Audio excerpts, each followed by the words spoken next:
یہ آنکھ جو ہے وہ کہتے ہیں شیطان کے تیروں میں سے ایک تیر ہے یہ آنکھ۔ قرآن کا دیکھنا بھی ثواب ہے، قرآن کا سننا بھی ثواب ہے۔ تو جبریل نے کہا یا رسول اللہ یہ وہ عورتیں ہیں جو دنیا میں اپنے بالوں کی نمائش کرتی تھی۔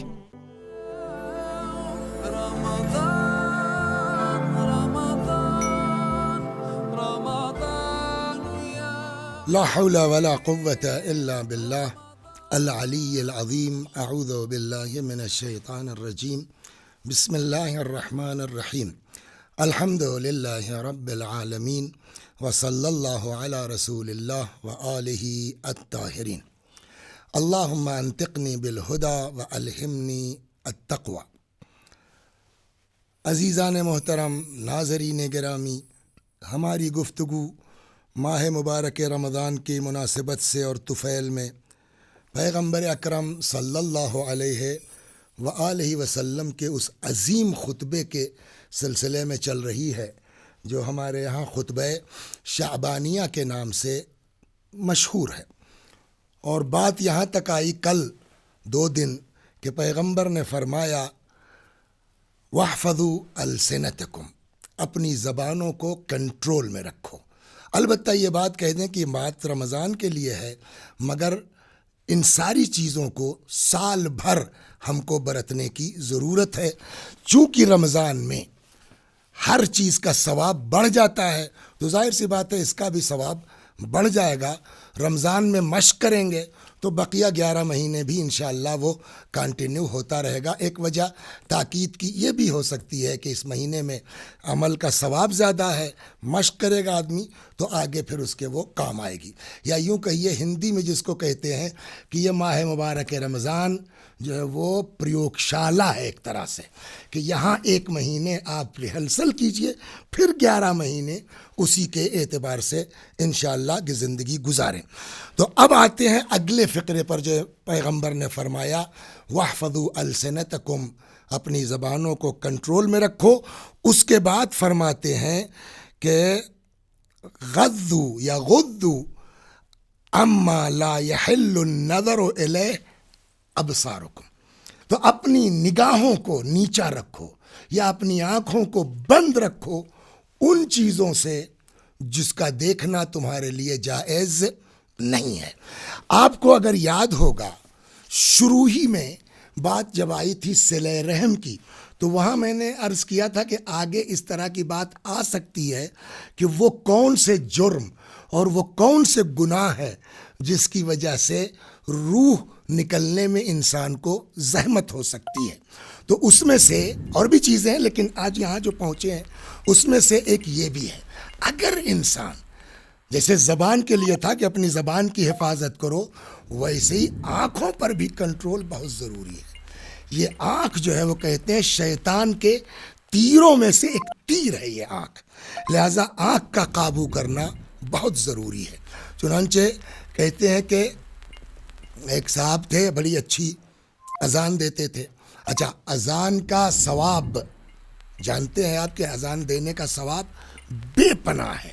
یہاں تک روایت میں ہے کہ اگر لوگوں کو اذان کا ثواب پتہ ہوتا تو یہ اذان دینے کے لیے ایک دوسرے سے جھگڑا کر لیتے۔ البتہ ایک بات رک کے کہہ دیں کہ اس کا غلط مطلب نہ نکالا جائے کہ واقعاً آپ مسجد میں جائیے کہ صاحب میری بپوتی ہے میں ہی اذان دوں گا۔ ایک جگہ کہیں میں نے یہ روایت پڑھ دی تو وہ لوگوں نے کہا بھائی تو بچے یہ دینا چاہتے ہیں ان کو، تو انہوں نے صاحب میری وہی وہ، یہ مطلب ہے نہیں کہ واقعاً آپ اذان دینے کے لیے جھگڑا کر لیجئے۔ یہ اس لیے بیان کیا گیا تاکہ اذان دینے کا ثواب ہم کو اچھے طریقے سے سمجھایا جا سکے، نہ یہ کہ آپ جا کر کے اذان دینے کے لیے مار کر لیجئے اور لڑائی کر لیجئے اور جھگڑا کر لیجئے۔ اس لیے کہ فساد کو تو یوں ہی منع کیا گیا ہے، پرسوں والے اس میں آ چکا ہے کہ حتیٰ جھوٹ بولنا جہاں ایمان سے خارج ہو جاتا ہے آدمی، لیکن آپس میں مصالحت کے لیے جھوٹ بھی بولا جا سکتا ہے۔ تو یہ مطلب نہیں ہے، مطلب یہ کہنے کا یہ ہے روایت کا ظاہراً کہ اذان دینے کا ثواب کس قدر ہے، تو بہت ثواب ہے۔ خلاصہ کلام اذان دیتے تھے، ان کا انتقال ہو گیا۔ اب جب ان کا انتقال ہوا تو ان کے دوسرے بھائی تھے، لوگوں نے کہا بھائی آپ کے بھائی اذان دیتے تھے، آواز آپ کی بڑھیا ہے، ان کی جگہ آپ دیجیے، تو وہ اذان دینے لگے۔ کچھ دنوں کے بعد وہ مر گئے۔ اب جو تیسرے بھائی تھے تو مسجد والے، کمیٹی والے، جماعت والے، انجمن والے، جو بھی کہہ لیجئے، جو بھی ذمہ دار رہے ہوں، وہ تیسرے بھائی کے پاس آئے کہ صاحب آپ اذان دیجئے۔ آپ کے دو بھائی مؤذن تھے، انہوں نے کہا صاحب میں اذان نہیں دوں گا۔ تو اب وہ لوگ دیکھیے، کبھی ہوتا ہے نا کہ آدمی کے ذہن میں کچھ ہوتا ہے اور سامنے والا کچھ اور سمجھتا ہے۔ یہ ایک بہت بڑی دقت ہمارے یہاں کہ ہم کیا کہنا چاہتے ہیں، آپ کیا سمجھنا چاہتے ہیں، یا آپ کیا کہنا چاہتے ہیں، ہم کیا سمجھ رہے ہیں، یہ ایک بہت بڑا مسئلہ ہے۔ لہٰذا بہت جلدی ہم کو کسی کی بات پہ نظریہ قائم کر کے اس کے خلاف کھڑے بھی نہیں ہو جانا چاہیے۔ پہلے فائنل تو کر لیجئے کہ ہم جو سمجھیں کیا کہنے والا وہی کہنا چاہ رہا تھا یا اس کا کچھ اور مطلب تھا۔ تو یہ لوگ یہ سمجھے کہ شاید تنخواہ کم ہے، پیسے کم ہیں، تو اس لیے یہ تیار نہیں ہو رہے ہیں۔ انہوں نے کہا یار دیکھو اب کوئی دقت نہیں ہے، مسجد خود کفیل ہے۔ مثلا میں یہ اپنے پاس سے بڑھا کے کہتا ہوں سمجھانے کے لیے کہ دکانوں کا کرایہ بھی مثلا بڑھ چکا ہے، تو تنخواہ میں دقت، تنخواہ بڑھا دیں گے۔ تو اس نے کہا تم چاہے جتنی تنخواہ دے دو بھیا، میں اذان نہیں دوں گا۔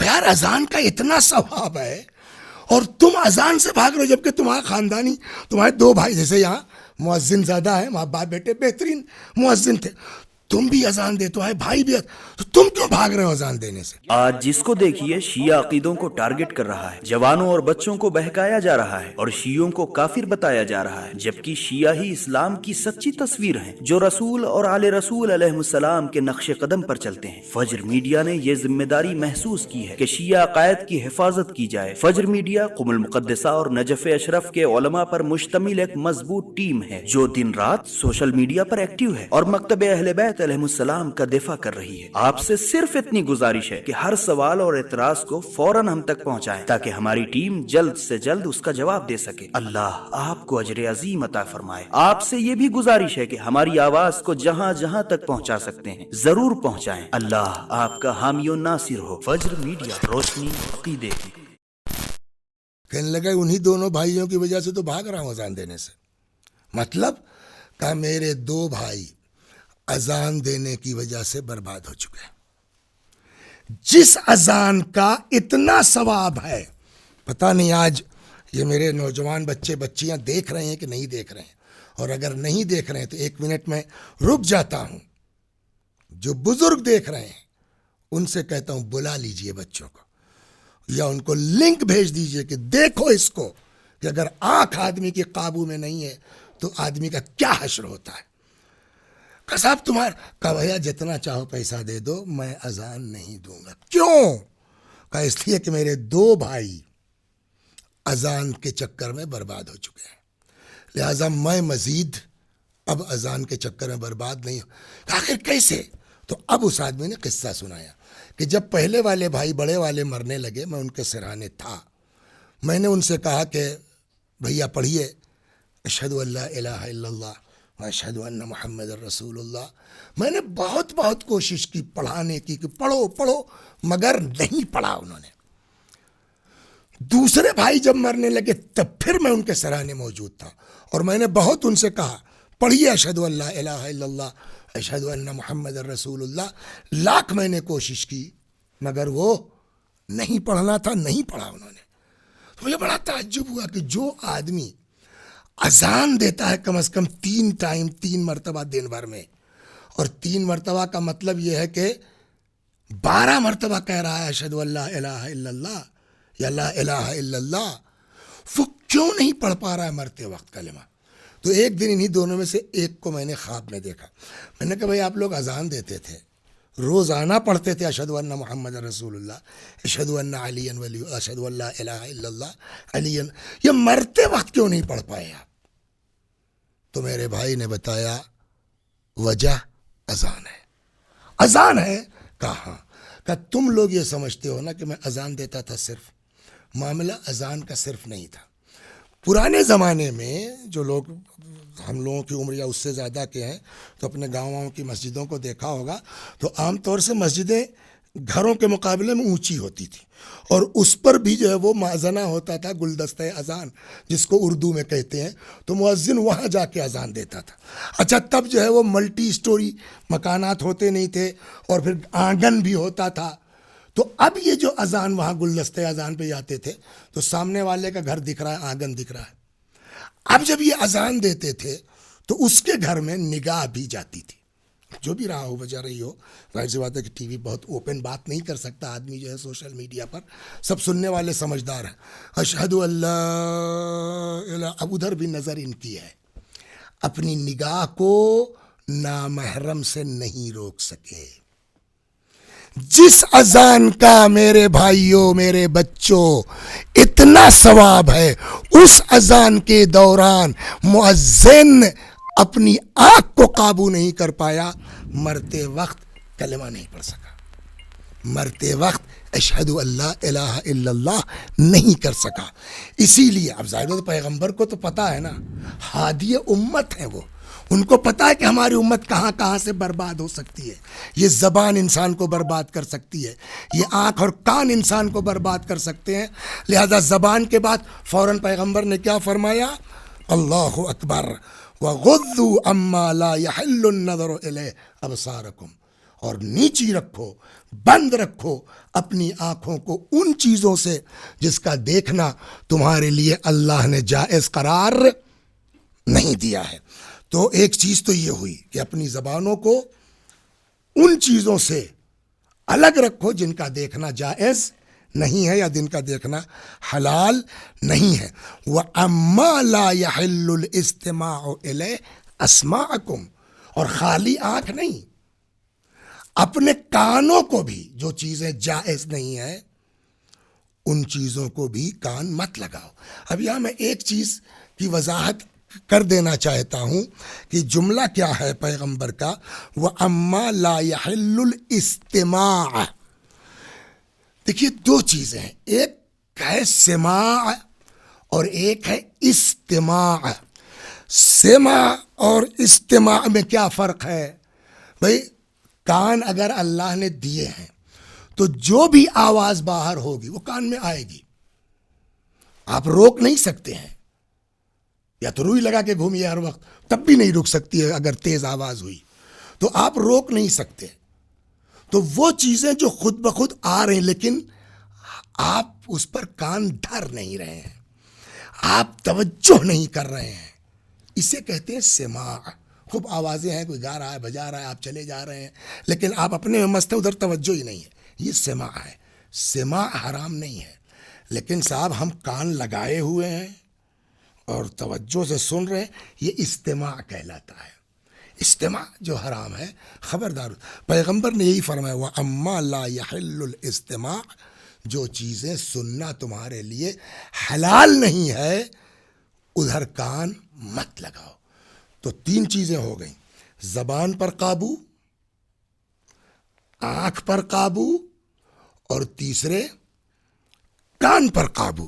یہیں کے اوپر ہم کو جو ہے وہ ایک بہانہ مل جائے اور کہہ دیں، لیکن کچھ چیزیں ایسی ہیں جہاں دیکھنا بھی ثواب ہے، سننا بھی ثواب ہے۔ اور وہ کیا چیز ہے جس کا دیکھنا ثواب ہے اور جس کا سننا ثواب ہے؟ کہ اسی مہینے میں قرآن نازل ہوا ہے، قرآن کا دیکھنا بھی ثواب ہے، قرآن کا سننا بھی ثواب ہے۔ فرض کیجئے کہ آپ کچھ نہیں کر سکتے ہیں، قرآن کھول لیجئے، اس کو خالی جو ہے دیکھتے رہیے، اس کا بھی ثواب ہے۔ یا صاحب جو ایک آدمی نابینا ہے، کوئی مسئلہ نہیں ہے، اب تو سب کے لڑکے کما رہے ہیں، ملٹی میڈیا کا ایک موبائل لے لیجئے صاحب، کیمرے وہ لگا لیجئے، آپ نے کسی لڑکے نے لگا دیا آپ کو، آپ بیٹھ کر کے لیٹے لیٹے خالی قرآن سنیے۔ تو سننا ہے تو قرآن سننے کی طرف اپنا کان لگاؤ، دیکھنا ہے قرآن دیکھو، جس کا دیکھنا بھی ثواب ہے، جس کا سننا بھی ثواب ہے۔ تو وَاحْفَظُوا أَلْسِنَتَكُمْ وَغُضُّوا عَمَّا لَا يَحِلُّ النَّظَرُ إِلَيْهِ أَبْصَارَكُمْ، جو چیزیں تمہارے لیے حلال نہیں ہیں اس سے اپنی آنکھوں کو بند رکھو۔ وَأَمَّا لَا يَحِلُّ الْإِسْتِمَاعُ إِلَيْهِ اسماءکم، جن چیزوں کا سننا تمہارے لیے حلال نہیں ہے ادھر اپنا کان مت لگاؤ. یعنی روزے کا مطلب یہ ہے کہ تمہاری زبان بھی روزے سے ہو، تمہاری آنکھ بھی روزے سے ہو، اور تمہارا کان بھی روزے سے ہو.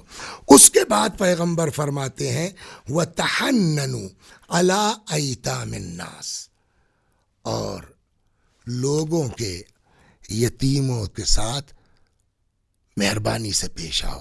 اگر آپ کے عقیدے پر کوئی انگلی اٹھائے تو فوراً فجر میڈیا کو کال یا میسج کریں. شیعہ عقیدوں کی حفاظت ہم سب کا فریضہ ہے. یوٹیوب پر ابھی ہم سے جڑیں. فجر میڈیا، روشنی عقیدے کی. محبت سے پیش آؤ، پیار سے پیش آؤ. ہم یہاں فجر میڈیا کے اسٹوڈیو میں بیٹھ کے یہ ریکارڈ کروا رہے ہیں. گارنٹی ہے کہ یہاں سے ہم ہندوستان واپس جائیں گے. گارنٹی ہے کہ اس اسٹوڈیو سے ہم باہر نکل کر کے اپنے گھر تک جہاں ٹکے ہوئے ہیں وہاں پہنچ سکتے ہیں. ہو سکتا ہے یہی موت آ جائے. تو اب اگر ابھی تم مر جاؤ گے تو فرض کرو وصیتاً تمہارے بچے چھوٹے ہیں، الحمدللہ بچے میرے سے بڑے، مثال کا فرض کرو بچے تمہارے چھوٹے ہیں اور ابھی تم مر جاؤ، تمہارے بچوں کا کون خیال کرے گا؟ اگر چاہتے ہو کہ تمہارے بعد تمہارے بچوں کا لوگ خیال کریں تو تم شروع کرو ابھی سے نا. پیغمبر یہی فرماتے ہیں کہ تحننوا علی ایتام الناس، دوسروں کے یتیموں کے ساتھ مہر و محبت سے پیش آؤ. یتحنن علی ایتامکم، تاکہ تمہارے یتیموں کے ساتھ پیار و محبت سے پیش آیا جائے. یتیم، اور یتیم کی بات آ گئی ہے، دو تین چیزیں ماہ مبارک رمضان، یہ ظاہر سی بات ہے کہ گھروں میں اس کو دیکھ رہے ہیں تو اب تو بزرگ بھی دیکھنے لگے ہیں. میری والدہ مرحومہ بھی تھی تو کچھ نہیں تو اپنے پوتوں سے کہہ دے بھیا وسیع حسن کی مجلس لگائی دو، تو اب وہ لگا کے تو گھر میں عورتیں بھی سنتی ہیں. تو ایک چیز ہم ان لوگوں کے لیے کہہ دیں، بزرگوں کے لیے، کہ بہت سے لوگ ہوتے ہیں، مختلف قسم کے افراد ہوتے ہیں، کہ ادھر آپ نے مصائب شروع کسی بھی امام کا، خاص کر کے امام حسین کا، ادھر آپ نے نام لیا ادھر لوگ رونا شروع کر دیتے ہیں. کچھ وہ لوگ ہیں پوری شہادت پڑھ ڈالیے، آنکھ سے آنسو ہی نہیں نکلتا. سوال یہ کیوں ہے؟ تو اس کا صرف ایک جواب ہے، یہ دل سخت ہو گیا ہے. آنسو نہ نکلنے کا مطلب یعنی دل ہمارا سخت ہو گیا. اس کی بہت سی چیزیں بتائی گئی ہیں، مثلا مسور کی دال وغیرہ کھائیں آدمی آنسو بنتا ہے. لیکن ایک چیز دل کو نرم کرنے کے لیے جو روایتیں کہتی ہیں، من شکا کساوت قلب، اگر کسی کو دل کے سخت ہونے کی پرابلم ہو تو اس کو چاہیے کہ اپنے دسترخوان پر یتیم کو بٹھلائے. یلین قلب، اللہ اس کا دل نرم کر دے گا. اب سمجھے آپ یتیم کا کتنا بڑا مرتبہ ہے. اور اگر خدا نخواستہ، ہزار خدا نخواستہ کسی نے یتیم کا مال کھا لیا ہے، روایت ہے پیغمبر اکرم صلی اللہ علیہ وآلہ وسلم فرماتے ہیں کہ جب میں معراج پر گیا تو جنت کی بھی سیر کرائی گئی، جہنم بھی دکھلایا گیا. تو جہنم میں پیغمبر فرماتے ہیں جو میں نے دیکھا، بس ایک چیز سن لیجیے اور وقت پورا ہو رہا ہے، کہ میں نے دیکھا کچھ عورتیں بالوں پہ لٹکائی ہوئی ہیں. میں نے کہا جبریل ان کا گناہ کیا ہے؟ تو جبریل نے کہا یا رسول اللہ یہ وہ عورتیں ہیں جو دنیا میں اپنے بالوں کی نمائش کرتی تھی. تو ذیل میں آ گئی، عرض کی میرے موضوع میں نہیں، اصل یہ ہے. پھر میں نے دیکھا کچھ لوگ وہ ہیں کہ جن کو جہنم میں آگ منہ میں ڈالی جا رہی ہے اور پیچھے سے وہ آگ نکل رہی ہے.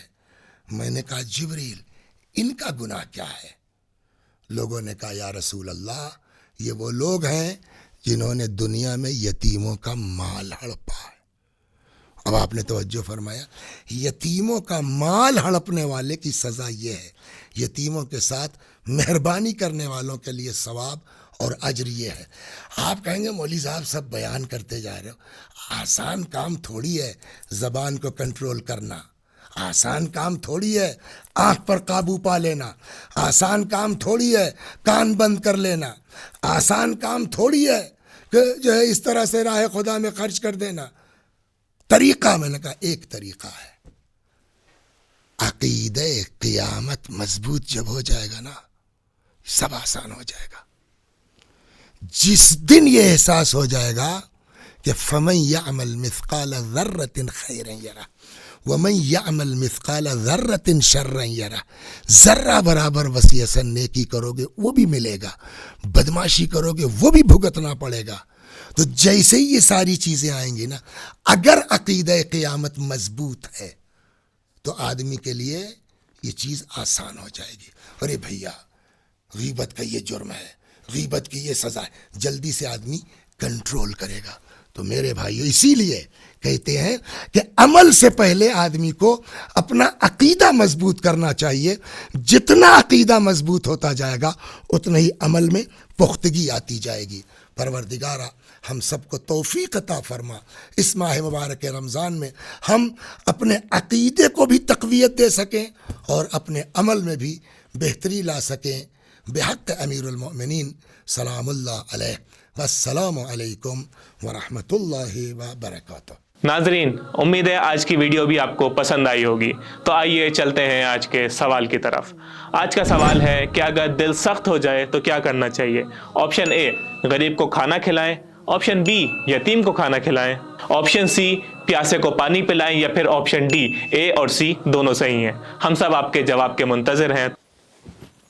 ناظرین، جواب دینے کا صحیح طریقہ یہ ہے کہ سب سے پہلے آپ کا نام، اس کے بعد آپ کے والد کا نام، اس کے بعد آپ کا سٹی، آپ کی کنٹری، اور آخر میں آپ کا موبائل نمبر. اور یاد رکھیں یہ ساری انفارمیشن ایک ہی میسج کے اندر ہونا ضروری ہے. ناظرین یاد رکھیں اس سوال کا جواب آپ کل 7 مارچ دوپہر 12 بجے تک ہی دے سکتے ہیں. اگر اس کے بعد آپ جواب دیتے ہیں تو آپ کا جواب قبول نہیں کیا جائے گا. صحیح جواب دینے والے اور شرکت کرنے والے کے علاوہ سب سے زیادہ شیئر کرنے والے 10 افراد کو بھی بہترین انعام سے نوازا جائے گا. انہیں صرف انفارمیشن کے طور پر ہمارے واٹس ایپ نمبر پر ہمیں تعداد بتا دینی ہے، اور واٹس ایپ نمبر آپ کی اسکرین کے اوپر موجود ہے. آپ پوری جانکاری کے لیے ہماری رولز اینڈ ریگولیشن والی ویڈیو بھی دیکھ سکتے ہیں جو ہمارے انسٹاگرام پر بھی موجود ہے، ہمارے یوٹیوب پر بھی موجود ہے، اور اس کا لنک اس ویڈیو کے ڈسکرپشن میں بھی موجود ہے. صرف آپ لوگوں سے گزارش کی جاتی ہے کہ آپ جب بھی ہمیں میسج بھیجیں تو تمام انفارمیشن کو ایک ہی میسج کے اندر بھیجیں. اور ممکن ہے زیادہ تعداد کی وجہ سے آپ کا میسج فوراً ہم سین نہ کر سکیں، لیکن آپ کا میسج ہماری ٹیم ضرور سین کرتی ہے. تو آپ سے گزارش یہ بھی ہے کہ اپنے میسج کو بار بار ریپیٹ نہ کریں، کہ جس کی وجہ سے ہمارا پورا سیکوینس، ہماری پوری ترتیب خراب ہو جاتی ہے. قرعہ کے ذریعے سے صرف اور صرف 5 افراد کے نام آتے ہیں کہ جن کی حوصلہ افزائی کے لیے ہم ان کو انعام بھی دیتے ہیں. لیکن یاد رکھیں یہ مادی انعام ہے، در حقیقت وہ اصلی انعام جو اللہ سبحانہ و تعالیٰ کی جانب سے ہے وہ آپ سب کے لیے ہیں. وہ جو آپ کے علم میں اضافہ ہو رہا ہے، جو آپ وقت کے امام کے قریب ہو رہے ہیں، جو آپ اللہ سبحانہ و تعالیٰ کے قریب ہو رہے ہیں، اس کا انعام ہم آپ کو نہیں دے سکتے، بلکہ اس کا انعام آپ کو اللہ سبحانہ و تعالیٰ دینے والا ہے. اس نیت کے ساتھ آپ شرکت کریں اور ہمیں بھی اپنی خاص دعاؤں میں ضرور یاد رکھیں. والسلام علیکم ورحمۃ اللہ.